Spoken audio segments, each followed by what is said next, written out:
राजस्थान का प्राचीन नगर कुंभरेला अपने पुराने किलों और महलों के लिए मशहूर था। पर उस रात तूफान इतना भयंकर था कि पूरा शहर अंधेरे में डूब गया। ठीक आधी रात को शहर के बाहर स्थित वर्मा हवेली से एक खून जमा देने वाली चीख सुनाई दी। हवेली का मालिक 70 वर्षीय उद्योगपति ओमकार वर्मा अपने अध्ययन कक्ष में मृत पाए गए। शरीर पर एक भी खरोच नहीं थी, कमरे में जबरन प्रवेश के निशान नहीं, और मेज पर रखा था कि एक अकेला काला पत्ता स्पेड का इक्का। पूरा नगर हिल गया।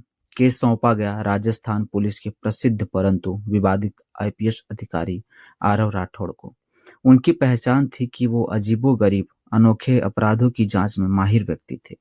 वो हवेली पहुंचे, आंखें तेज, दिमाग शांत। उन्होंने कमरे का निरीक्षण किया। एक ही बात सबसे अजीब थी कि ओमकार वर्मा की बंद मुट्ठी में रेत भरी हुई थी। आरव ने सोचा कि रेत और काला पत्ता, कोई संदेश है यहाँ। हवेली में 4 लोग मौजूद थे। पहली आदिति वर्मा, जो कि मृतक की एकमात्र बेटी थी। वह अत्यंत शांत थी, उसकी आंख पर दर्द छिपा था। दूसरा राघव वर्मा, जो कि ओमकार भतीजा था, जो पिछले 10 वर्षों से ओमकार का बिजनेस पार्टनर था और पैसों की जरूरत में डूबा हुआ था। तीसरी गीता देवी, जो कि ओमकार की दूसरी पत्नी थी। वो कहती हैं कि वह पति से बेहद प्यार करती थी, लेकिन हवेली स्टाफ उन्हें चालाक बताता था। चौथा शख्स था हवेली का वफादार देखभालिया रामू काका। वो कहते हैं कि साहब रात को किसी से लड़ रहे थे, पर आवाज में पहचान न पाया। आरव ने महसूस किया कि हर किसी की आंखों में कुछ न कुछ छिपा था। मृतक की फाइलों में आरव को एक पुराना डायरी पन्ना मिला। उसमें लिखा था कि काले पत्ते लौट आए हैं, कर्मों का किला टूट रहा है। इसके नीचे 4 नाम लिखे थे: मनमोहन, जगत, रूही और ओमकार खुद। आरव अब समझ गए कि ये हत्या सामान्य नहीं थी, यह बदला था, और शायद यह पहला कदम था। पहली मेडिकल रिपोर्ट में हार्ट अटैक लिखा था, पर आरव ने जिद की दोबारा जांच करने की। सेकेंड ऑप्टेप्सी में खुद बेहद चौंकाने वाला मिला। ओमकार की नसों में एक दुर्लभ पौधे का जहर था, साइलेंट वेल। यह जहर 40 साल पहले राजस्थान के पुराने तांत्रिक गांव में प्रयोग होता था, अब लगभग विलुप्त है। आरव बोला, यह हत्या बहुत पुरानी दुश्मनी की ओर इशारा करती है। आदिति ने कहा कि पापा ने मरने से 2 दिन पहले किसी से फोन पर बात कर रहे थे कि अगर तू यहाँ आया तो सब खत्म हो जाएगा, लेकिन उसने नंबर नहीं बताया। आरव ने उनका फोन चेक किया। एक एक डिलीटेड कॉल मिला, जो किसी पहाड़ी क्षेत्र से किया गया था। उसी स्थान पर 40 साल पहले एक घटनाक्रम हुआ था, जहां 4 दोस्तों ने एक अपराध किया था। नाम वही थे जो डायरी में लिखे थे। आरव ने पैतृक गांव जाकर पुरानी केस फाइलें खोली। कहानी पता चली कि 40 वर्ष पूर्व 4 मित्र, मोहन, जगत, रूही और ओमकार, एक निजी खदान चलाते थे। एक दुर्घटना में 50 मजदूर जिंदा दफन हो गए। चारों ने अपनी प्रतिष्ठा बचाने के लिए सारा हादसा छिपा दिया। खदान को बंद कर उसे कर्मों का किला कहा गया, क्योंकि उस दिन के बाद हर शामिल व्यक्ति किसी न किसी अनोखी मौत का शिकार हुआ। रूही कई साल पहले मर चुकी थी।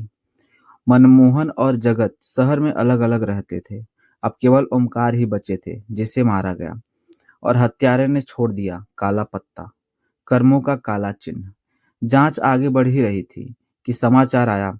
मनमोहन अपने बंगले में मृत पाया गया, और उसके सिरहाने रखा था क्लब का काला बादशाह। आरव समझ गया कि पत्ते क्रमवार मारे जा रहे हैं। अगला निशाना होगा जगत। लेकिन यह हत्या इतिहास और पत्तों दोनों को अपराध के संकेत बना रहा था। जगत ने आरव को बताया कि मैंने तो उस दिन मजदूरों को बचाने की कोशिश की थी। ओमकार और मनमोहन ने हमें रोका था। पर इससे पहले कि जगत कुछ और कह पाता, उससे उसके घर धमाका हो गया। वह बच गया, पर जख्मी हो गया। खिड़की के पास पाया गया डायमंड का काला पत्ता। 3 पत्ते, 3 मौतें और 3 गुनाहगार। अब आखिरी बचे थे जगत और शायद कोई चौथा। आरव ने सबूत जोड़ने शुरू किए, और एक चौंकाने वाली सच्चाई सामने आई कि जगत सच बोल रहा था। वह हत्यारी योजना में शामिल नहीं था, बल्कि उसे भी फंसाया गया था। तभी आरव को ओमकार का रेत वाला क्लू याद आया। वह खदान वही थी जहां मजदूर मरे थे। वही रेत ओमकार की मुट्ठी में थी। वह मौत से ठीक पहले उसी स्थान पर गया था, और संभवतः वहीं उसने हत्यारे को देखा था। रामू काका ने अचानक बताया कि साहब का एक और बेटा था, जो 40 साल पहले खदान दुर्घटना में गायब हो गया था। पर किसी को नहीं पता उसके साथ क्या हुआ। आरव समझ गया, ओमकार का खोया हुआ बेटा आदित्य, जो मजदूरों के बीच पला बढ़ा और जिसने अपने पिता, उनके साथियों को उस दुर्घटना का गुनहगार समझा, वही इस बदले की अग्नि में जल रहा था। वह सबको एक एक करके कुचल रहा था। काले पत्ते उसका हस्ताक्षर थे, जिसको वो कहता था कर्मों के काले पत्ते। रात 2 बजे हवेली अजीब सन्नाटे में डूबी डूबी थी। जब आरव ने पुस्तकालय के नीचे एक गुप्त सुरंग देखी, वहीं मौजूद था आदित्य। वह शांत था, पर उसकी आंखों में ज्वालाएं थी। आदिति भी वहां बंधी हुई थी। आदित्य बोला कि मैं उन सब पर न्याय कर चुका हूं, अब तुम्हारी बारी है, क्योंकि तुम ओमकार की बेटी होकर उन गुनाहों पर चुप रही। आदिति चीखी और बोली कि मुझे कुछ नहीं पता था। आदित्य ने चाकू उठाया। आरव ने कहा, अगर तू निर्दोषों को मारेगा तो तू अपने पिता से भी बड़ा पापी बनेगा। उनके कर्मों का फल बोझ तू क्यों उठाना चाहता है? कुछ पल आदित्य की आंखें कांप गई। वह टूट चुका था, अपने भीतर की वर्षों की नफरत से लड़ रहा था। अंततः उसने चाकू गिरा दिया और पुलिस ने उसे पकड़ लिया। अदालत में सभी अपराधों का खुलासा हुआ। आदित्य ने स्वीकार किया कि मैंने किसी निर्दोषों को नहीं मारा, सिर्फ उन्हीं को मारा जिन्हें मेरे पिता के पापों का हिस्सा होना चाहिए था। जगत को क्लीन चिट दे दी गई। गीता देवी दूर चली गई। आदिति ने पिता की याद में मजदूरों के परिवार के लिए एक ट्रस्ट खोला। आरव मामले की फाइल बंद करते हुए बोला कि कभी कभी अपराध खून से नहीं, कर्मों से जन्म लेते हैं। कुंभरेला नगर में वर्मा हवेली आज भी खड़ी है, चुप, विशाल और अपने भीतर एक अनसुलझी गुण छिपाए। कर्मों का किला कभी खाली नहीं रहता है।